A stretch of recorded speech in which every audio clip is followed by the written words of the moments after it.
This is live and in color or something. All right. Well, it's good that we can have a committee meeting, the House Motor Vehicles Committee, where we're all friendly. Isn't that nice? As opposed to some of the other committees that have a very unfriendly attitude about things. And just remember, Senator Gooch, that I have a bill down in Senate Finance Subcommittee in about a half an hour, so I appreciate you accommodating us down there. All right, I call the meeting to order. This is we're going to take up Senator Gooch's bill. That's Senate Bill 392. It's these 25-year-old demonstration military vehicles. Senator, you just want to tell us a little bit about your bill, and we'll move on. Not to get too deep in the weeds, I'll stop at any time you want me to. But this bill basically allows for historic military vehicles to be sold. As you know, a lot of veteran groups and farmers, construction workers, they use these big trucks like Deuce and a Half and so forth on different jobs, or they use them in parades, and a lot of hobbyists buy them just to have them around the house, and they're pretty neat. So you see them a lot, but there's been some examples given to where some people who have bought them could not title them in Georgia simply because of discrepancy in the state code compared to the federal code. Whenever a military vehicle gets surplused, they're issued a federal form, and the name of that form is listed in my paperwork. But once they do that, then they're basically released to be sold. This bill allows those military vehicles to be sold in Georgia, and they're exempt from the federal motor highway vehicle safety standards, which deals a lot with the emissions and safety equipment that was put on the vehicles originally. Now the SUVs, like a Ford Expedition or a Blazer or whatever, Suburbans, they're already built to regular code, and they meet all the federal highway standard codes. So we're not talking about those vehicles. We're only talking about the real military vehicles that we're using combat or so forth. But they're before they're surplus, they're stripped of any combat equipment or technology. So once the Department of Defense is finished with them, they take out anything that's proprietary information for their release, and so they're sold. And other states are doing this. We're just asking that Georgia follow suit and do the same thing. Okay. Well, thank you, Senator. Any questions of Senator Gooch on Senate Bill 392? Any committee members have questions?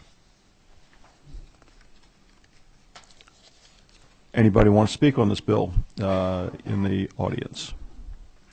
Nobody wants to speak on the bill. You have silent assent here, I think Senator Gooch. I think you've done a great job on this, so that's fine. Yeah, from a historical standpoint, for those of you who haven't been here, this bill has been presented before, but not in conformance with the federal standards. Probably about 5 years ago, we had another bill come from the Senate that was just a parade bill type of thing, but it was the same idea.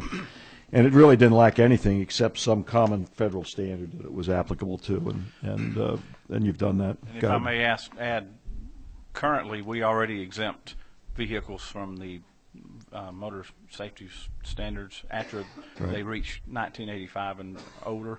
Right. This bill changes it from 1985 to a floating date of 25 years or older. Right. So it unlocks that fixed date of 1985 and lets it float. So it makes it a 25-year vehicle. Everybody, right, from whatever the present date is. Exempt. That's right. Right.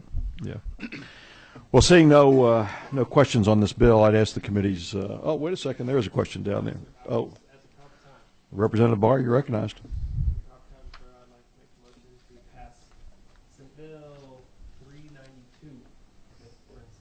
Is there a second? There's a second from Mr. Douglas. All in favor of the passing Senate Bill 392? All in say aye. Aye. All right, opposed, like sign. I think we're in good shape. You're on to the rules counter. You know you're going to go up and take your bill, and you have to sign up at rules. Yes, sir. Who's going to carry this bill for you? My good friend to your left over there, Mr. Epps. Yes, he is. Okay. All right. We're rolling here. Great. Thank you. I'll head toward the Rules Chairman's office this afternoon. Yeah. Thank you, committee. And thank you, Senator Gooch. We appreciate your presence here with us today. Well, my old friend and former Vice Chairman of the House Motor Vehicles Committee, now moved on to lower and more problematic things over in the Senate.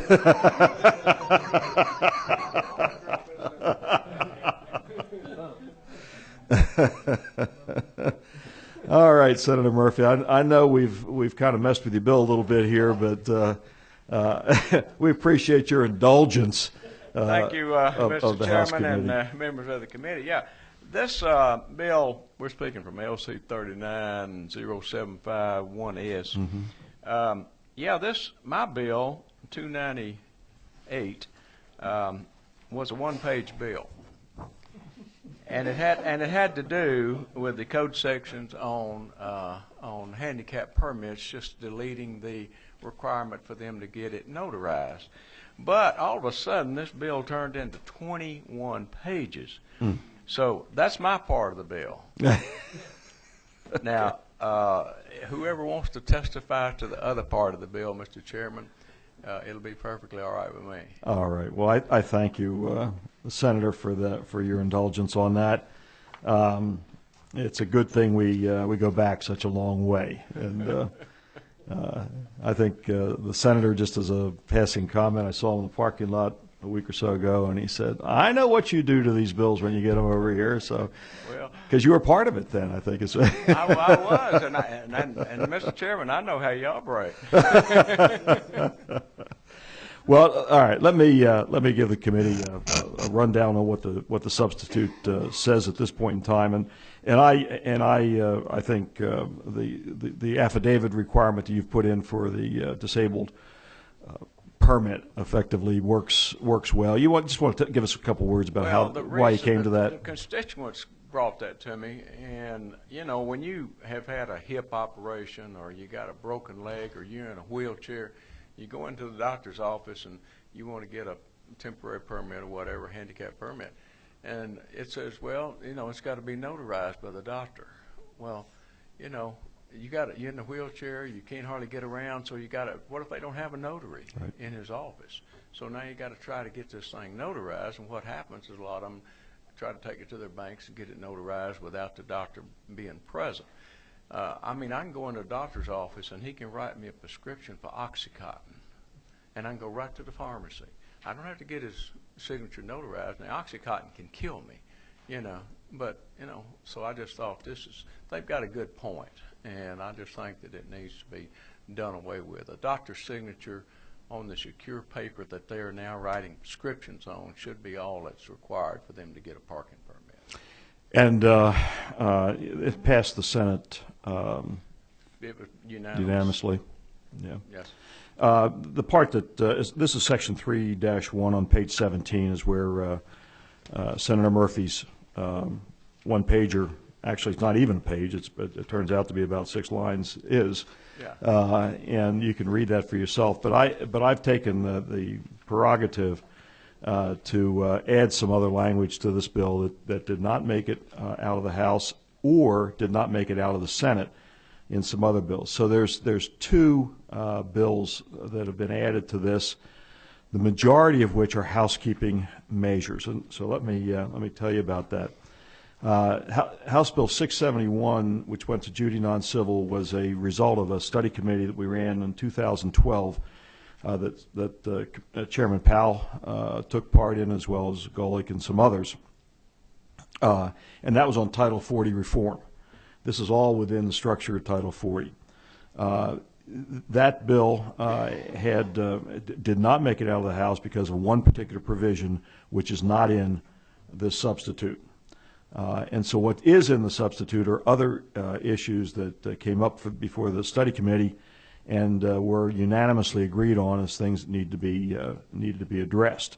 And what we've done is extracted them from HB 671 and put them in to 298. It passed the Judiciary Non-Civil Committee unanimously, and it was worked over in subcommittee at least 4 times, starting in October last year. So I think what's in here has been refined over and over and over again. I think it's down to where the language needs to be.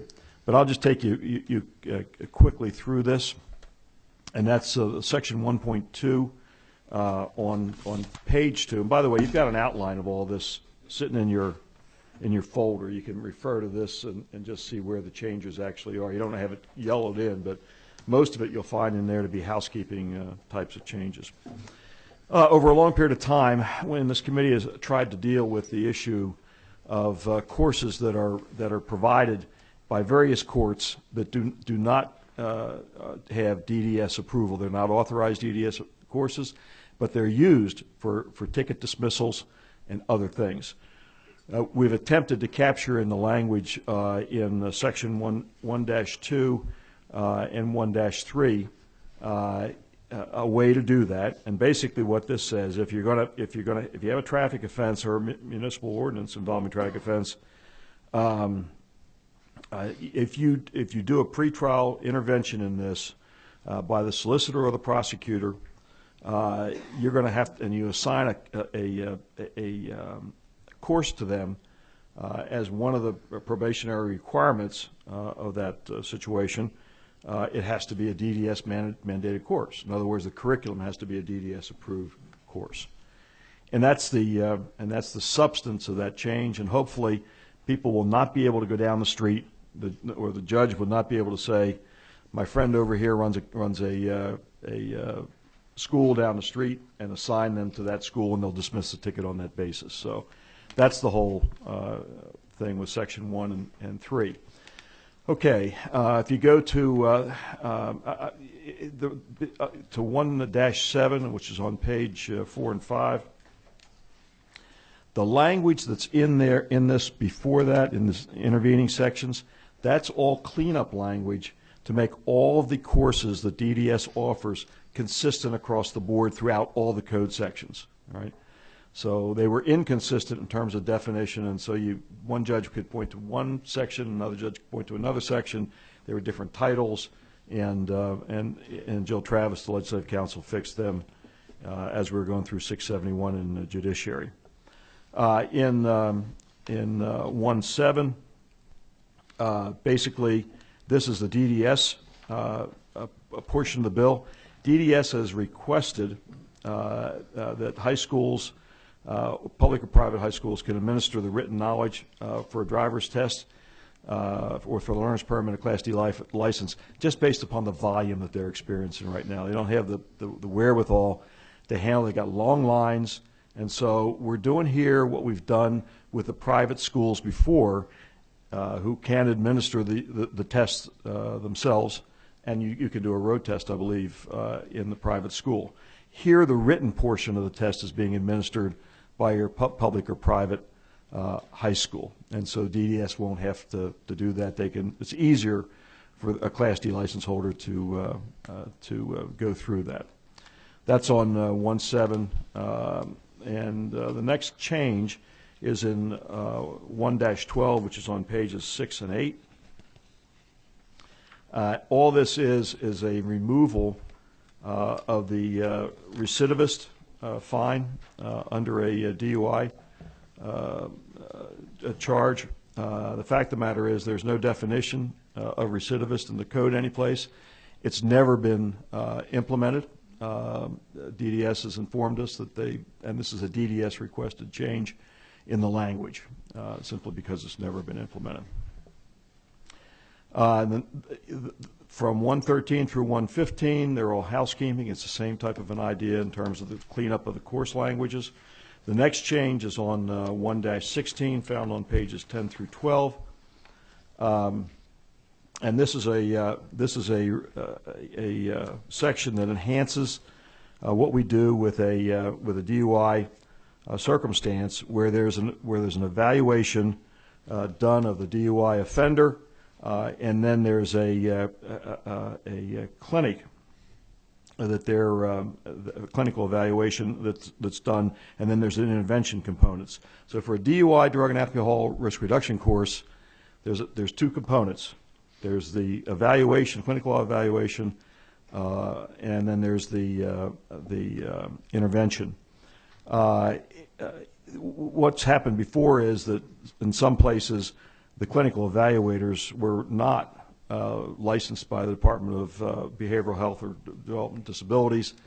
You could have anybody basically go in there and serve that role. what we want to make sure of is if they're going to get treated through this type of program, it's by somebody who knows what they're talking about. So that's what that does. It also increases the fees for the risk reduction courses and defensive driving classes. That's found on page 11, and you'll find that on line 366. It goes from $82 to $85 on the assessment component, and then from $190 to $225 for the intervention component. There hasn't been a change in these fees for over 10 years. So, we felt like this is a time, based upon the costs involved of providing these services, that there be a little bit more for the providers of them. Okay, and we'll come back for questions in a minute as we go through this. Next change is on pages 13 and 14.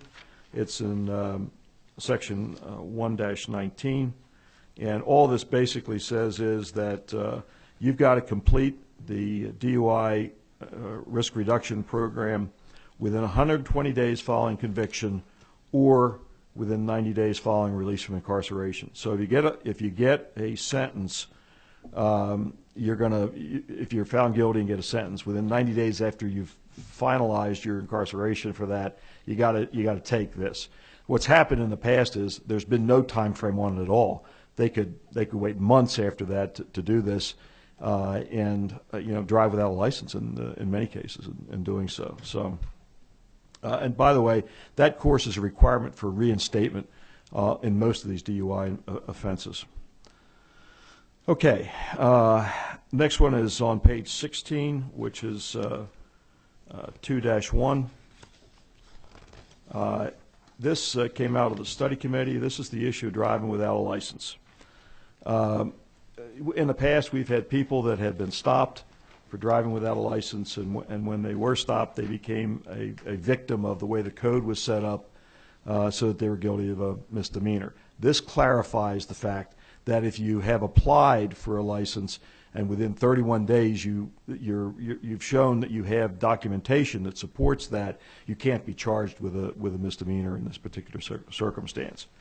And the next thing is, if you don't have your license with you and it's still valid, you produce it in court, again, you won't have the misdemeanor charge. So that's basically the substance of the change found in 2.1. Page 17, 2-2. This authorizes a driver to legally drive on the receipt from DDS while awaiting their permanent card in the mail.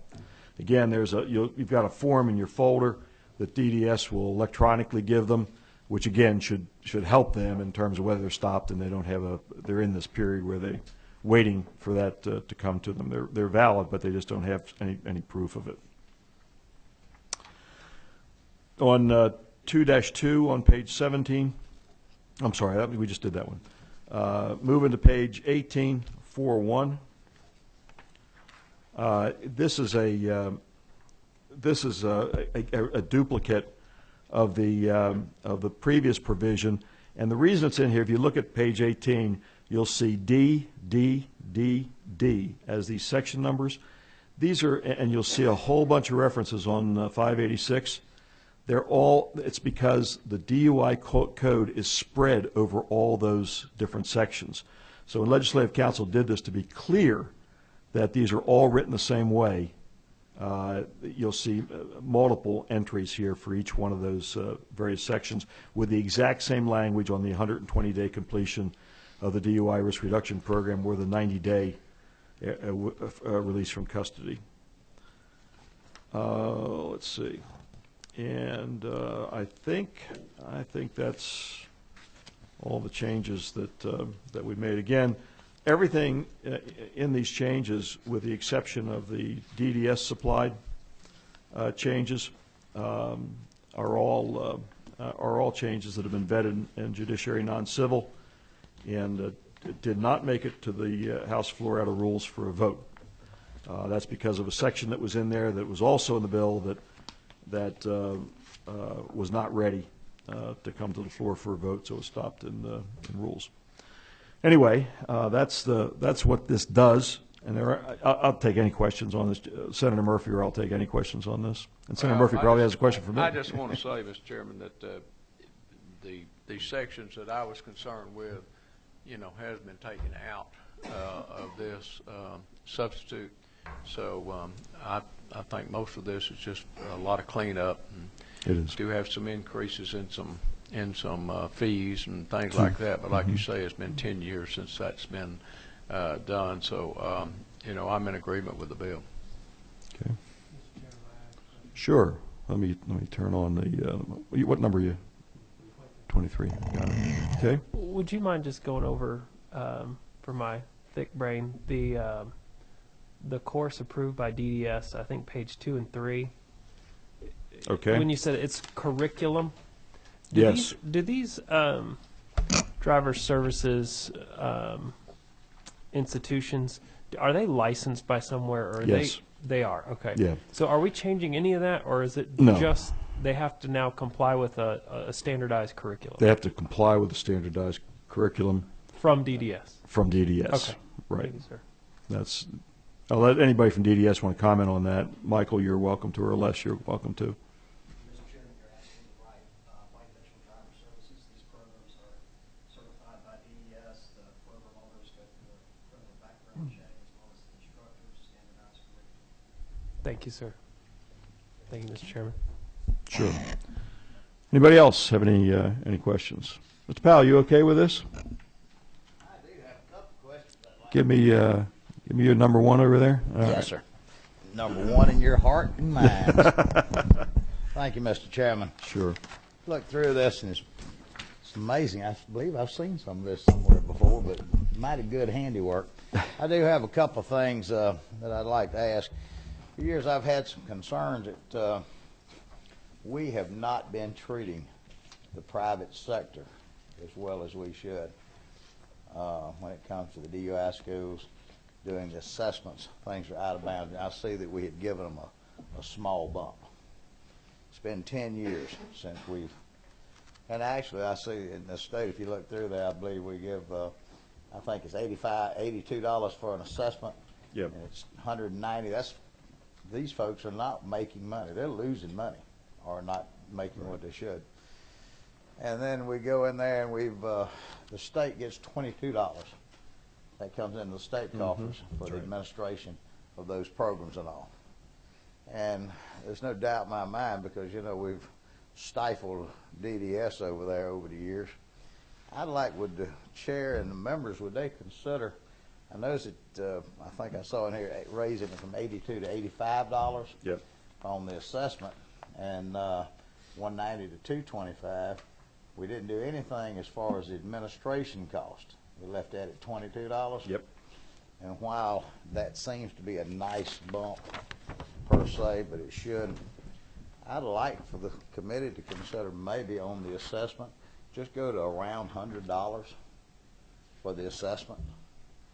And, and if on the actual course where you got raising it from 190 to 225, 235, and bump the state an extra $5 to 27, or something round ball figure, bump it $10 and give the state, go to $30, so the state gets $30 DDS. Why don't you put that in context for everybody? Because the context is the whole DUI process and the cost to an individual, the DUI process. What that would, in context, what that would say is if you've been convicted of a DUI and you go get an assessment, you pay $100 for an assessment under my proposal. You'd pay, I see it's raised to $225, but we could go to $235 or whatever. As one part of the probationary sentence. Right. But you could go, we could raise that up to pay, so these folks that are in business could make some money, or at least ways break even with what they're doing.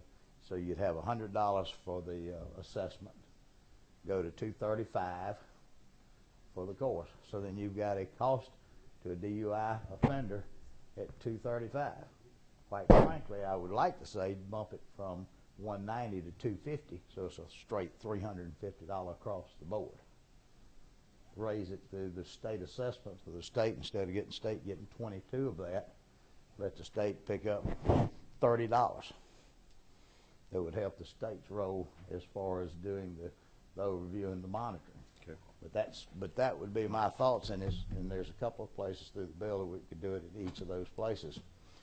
You know, if we're looking to give these, you know, we have said for years that the public policy of this state and of this motor vehicle committee for years has always been, if you get a DUI, shame on you. You're going to pay a price. Right now, it probably by the time you do add-on insurance and all, you're probably looking at $8 to $10 grand. Right. But we don't try to absolutely kneecap you. We've got some policies that aren't working out there. A lot of us have discussed it over the years, because if you look at the number of DUI citations that are issued, and then you look at the number of licenses that have been reissued, there's a big gap there. We got a lot of people who cannot afford to go back. And so what do they do?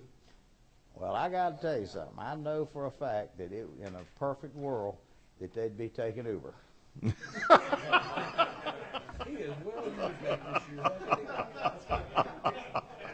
But we don't have Uber in the real world of a lot of places in Georgia. So that tells me that what these folks are doing is that these folks are driving without a license. Good citizens out there, they got to feed the children, they got to go to work. Quite frankly, law enforcement in a lot of cases are overlooking what they're doing, as long as they're not sinning anymore. And I think that what my proposal in this, you know, we could punish them, but you know, our system has got to pay for itself. Yeah. These guys out here, I see Andy over there, he's representing somebody. Are you still representing somebody in the business? You know, and I'm sure that these folks, his rent has gone up, the lease he pays has gone up, he's not making any more money. I see Mr. Shrink over there. You know, they're in business, they're professionals, and they need to at least ways be able to turn a profit. The offenders, we need to use these as a starting tools. It's better to strike them a little bit and have a good system into place. Well, I agree with you. The number of driving without a license citations is 33,000 a year in this state, and that is just the tip of the iceberg. There's an immense number of people that drive without a license, and that's another issue that we've got some other fixes for, but that's for another day. I think that's a great recommendation. Any comments or questions about what about Representative Chairman Powell's potential amendment here? We'll get to that in a minute. If you recognize, I'd like to make a motion. Well, we need to make a motion on the whole bill, and then we can make a motion on the bill. Do I have a motion on the bill, or do I have any questions? Does do pass? Second? Okay. Mr. Powell, would you like to offer your amendment? I would if I could find it, because there's a couple of spots in here that we need to. Page 10. Yeah, it's page 10. Is that the first reference? Yeah, that's right. All right, on page 365, page 11. Page 11. Yeah, I would make a motion that on line 366, where it says the proposed change is 85, Yep. we could go to a $100 even figure. Okay. On Same line? on the same line, 366, where it is proposed at 225.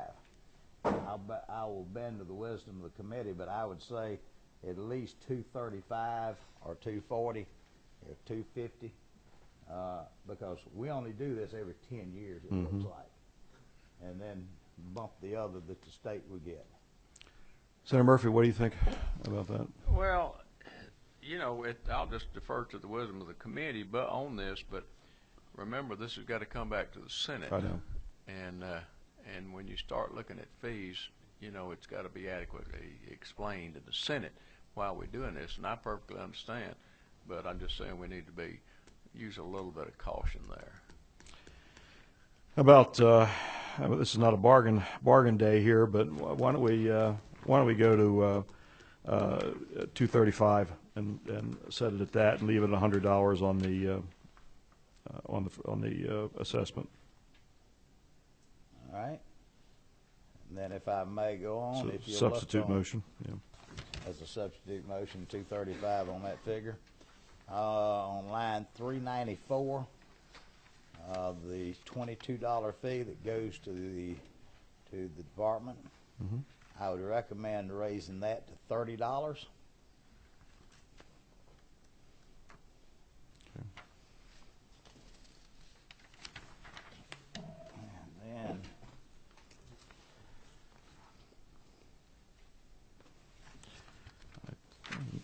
I think it's further back too. Jenna, can you help us on where it is? What? 667.